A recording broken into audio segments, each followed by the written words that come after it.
오늘 묵상할 말씀은 누가복음 3장 1절로 14절까지입니다. 함께 먼저 말씀을 읽고 묵상하도록 하겠습니다. 성경책으로 읽으셔도 좋고 영상 아래 설명에 올려놓은 말씀을 읽으셔도 좋겠습니다.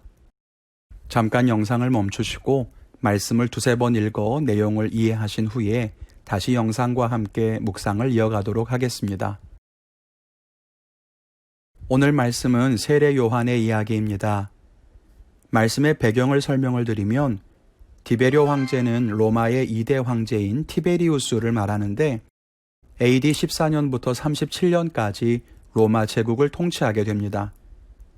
그가 다스린 지 15년째에 세례 요한이 사역을 시작했다고 말씀에 기록한 걸 보면 아마 AD 28년쯤이 되겠네요. 세례 요한이 사역을 시작했을 때의 정치적인 상황을 그림으로 보면 원래 유대 지역은 헤롯 대왕이 분봉왕으로 다스렸던 곳입니다. 그런데 헤롯 대왕이 죽은 이후에 그 아들들이 분할 통치를 했어요.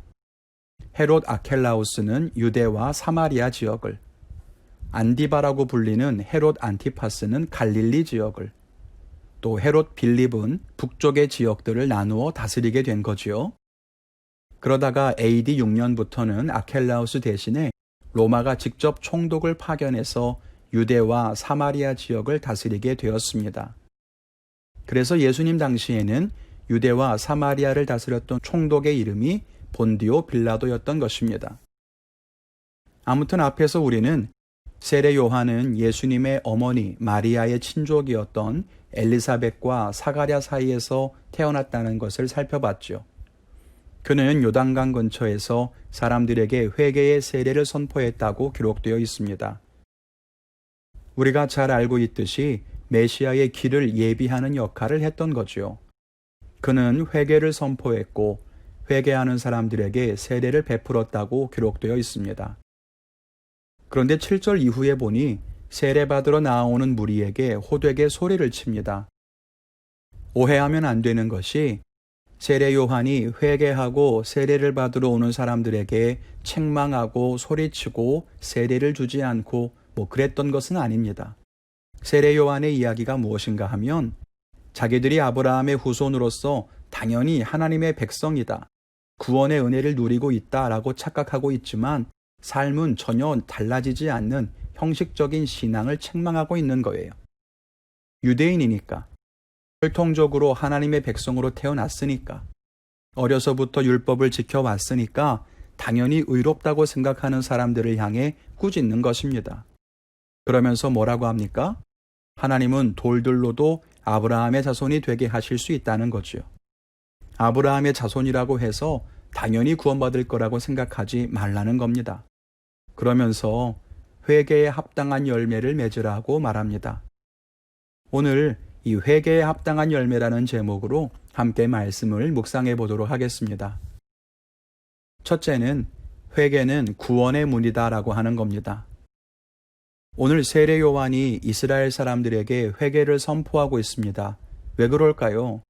이미 예배도 드리고 있었고 제사와 절기도 또 율법도 잘 지켰을 텐데 왜 회개를 선포했을까요? 왜냐하면 회개야말로 하나님의 구원으로 나아가는 통로가 되기 때문입니다. 예배를 드리는 것은 물론 구원받은 자가 행해야 하는 삶의 모습입니다. 그러나 예배한다고 해서 구원받는 것은 아니죠.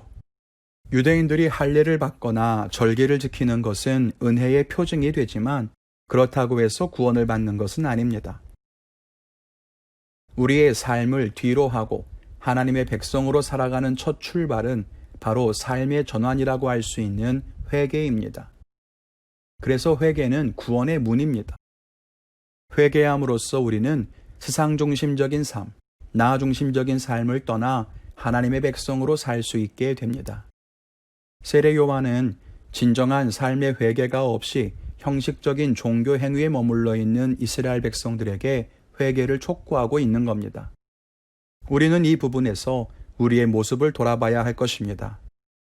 우리가 진정한 삶의 전환이 없이 형식적인 모습으로 신앙생활을 하고 있지는 않습니까? 교회에서 봉사하고 섬기는 모습이 많아서 분주한 것처럼 보이지만 진정 말씀으로 자신을 비추어 삶을 돌이키지 않고 마음을 찢는 참된 회개가 없이 우리가 하나님의 백성이라고 생각하며 자기의 의로움을 자랑하고 있지는 않습니까?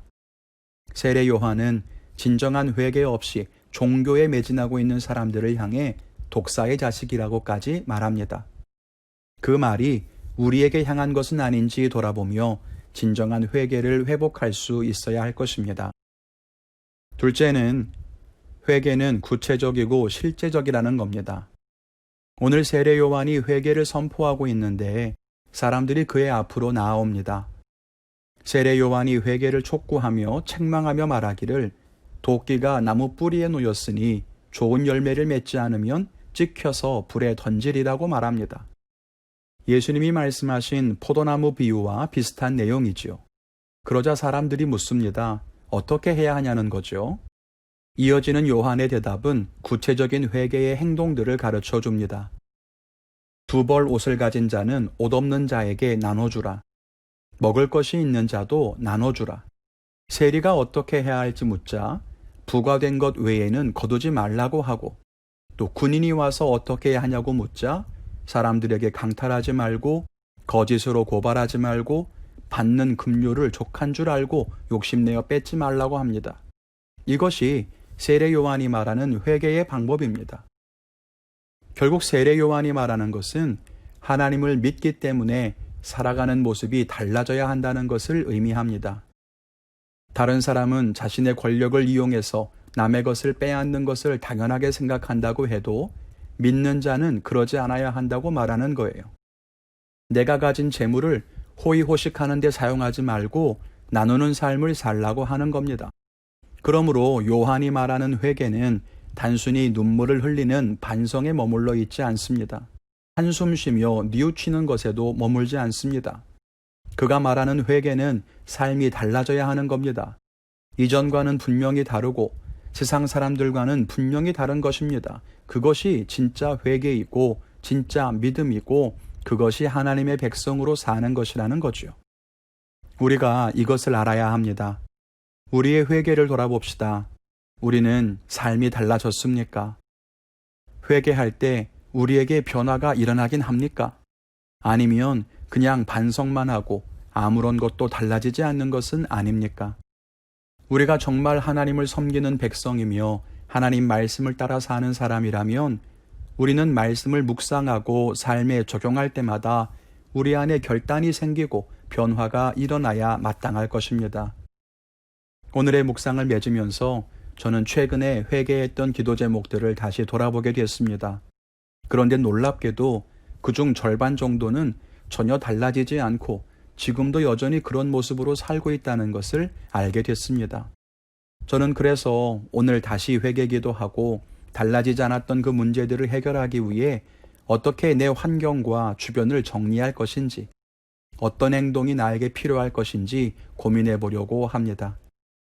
여러분에게도 각자의 깨달음과 결단이 있으실 텐데요.